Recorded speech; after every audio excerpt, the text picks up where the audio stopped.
शहर के जाने माने रईस हीरा चंद और उनकी पत्नी सुजाता की चमचमाती महंगी कार बंगाल की एक पुरानी बस्ती की सुनसान गली में एक बेरौनक से पुराने मकान के बाहर आकर रुकती है। सुजाता, ये तुम मुझे किस जगह लेकर आई हो? ये तो कोई गरीबों की बस्ती लगती है, यहाँ ऐसा क्या है? हीरा चंद के कुछ भी समझ में नहीं आ रहा था कि सुजाता उसे ऐसी अजीब सी जगह क्यों लाई है, जिस मकान में दिन में भी अंधेरा दिख रहा था और धुआं उठ रहा था।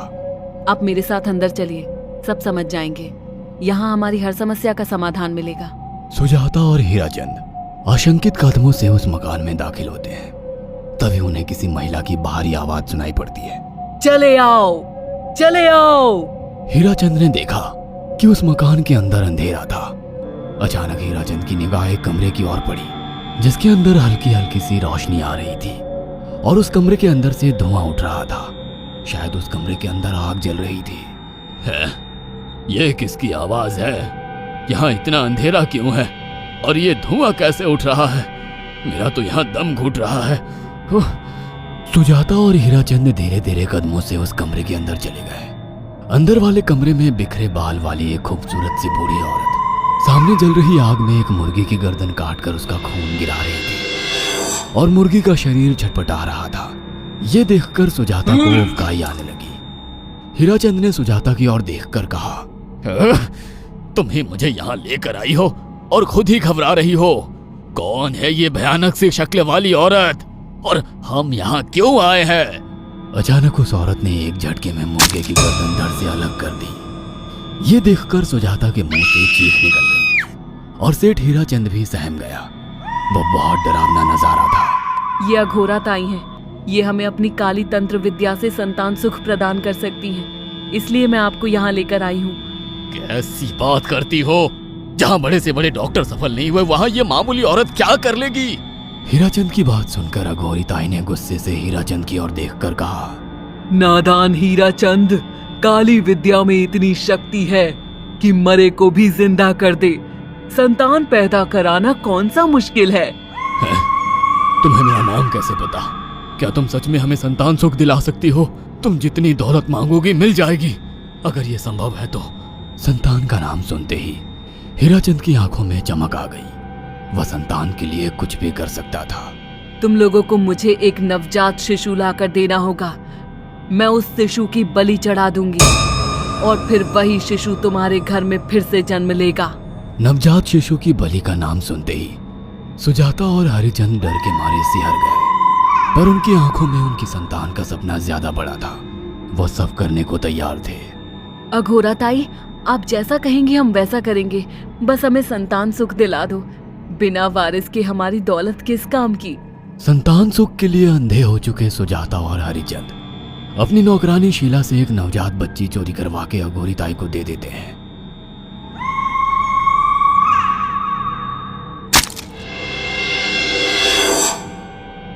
उस शिशु की बलि से सुजाता गर्भवती हो जाती है। देखा आपने अघोरा की तंत्र शक्ति? मुझे उस पर पूरा भरोसा था।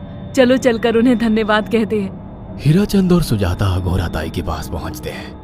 वो दोनों बहुत खुश थे और अघोरा पर उन्हें अंधविश्वास हो गया था। अघोरा ताई, आप महान तंत्रिका है। आपने वो चमत्कार कर दिखाया जो बड़े बड़े डॉक्टर नहीं कर सके। ये काली विद्या है बेटा। अगर तुम दोनों चाहो तो मैं इस विद्या से तुम दोनों को हमेशा के लिए जवान बना सकती हूँ। क्या सच में ऐसा संभव है? हाँ बिल्कुल, पर इसके लिए तुम्हें जवान लड़के और लड़कियों की बलि चढ़ानी होगी। तुम उन्हें यहाँ तक लाओ, बाकी मैं देख लूंगी। जवान रहने की लालच में अंधे सुजाता और हरिचंद एक अनाथ आश्रमों से हर रोज एक लड़की या लड़के को गोद लेने के बहाने अघोरी के पास बलि चढ़ाने ले जाने लगे। और एक दिन अघोरी ताई ने हीराचंद और सुजाता से इंसानी मांस खाने को कहा। पूरी तरह से इंसान से हैवान बन चुके अब वो दोनों इंसानी मांस खाने के लिए तैयार भी हो गए। ये गर्म खून और मांस खाकर तुम लोगों की उम्र भी बढ़ जाएगी। खाओ इसे। हाँ, सच में ये इंसानी मांस बड़ा स्वादिष्ट है।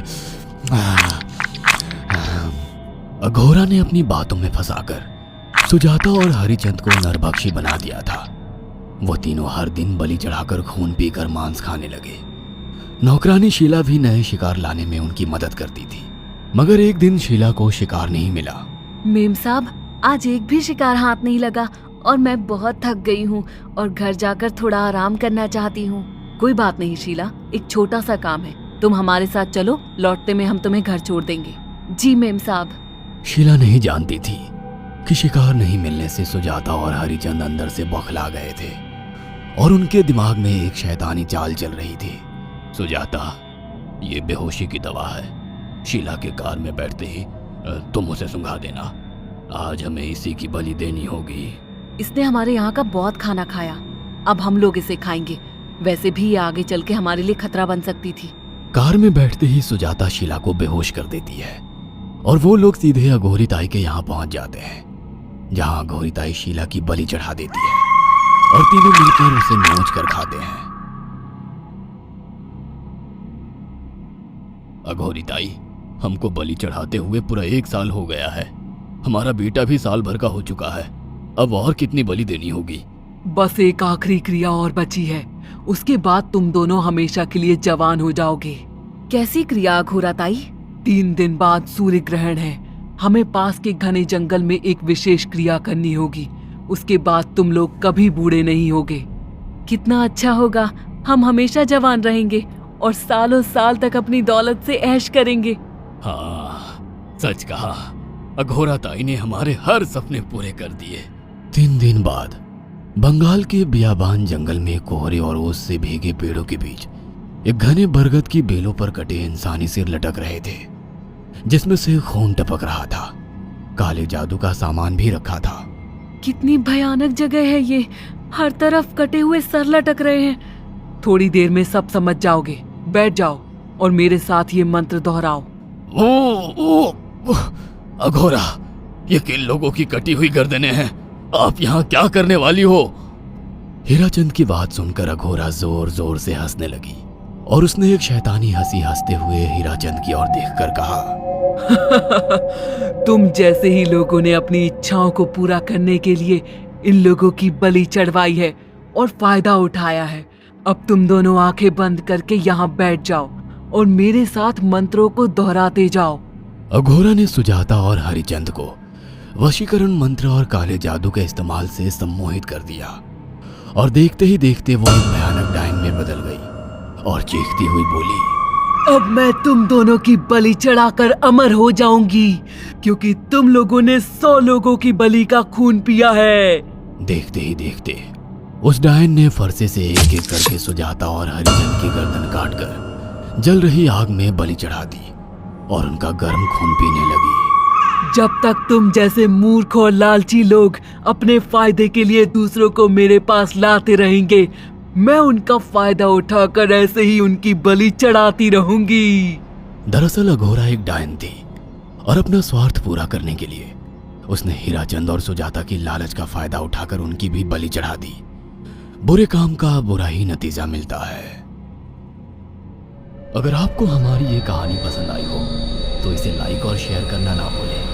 साथ ही ऐसी और नई कहानियों के अपडेट्स पाने के लिए हमारे चैनल अक्षु टीवी को जरूर सब्सक्राइब करें।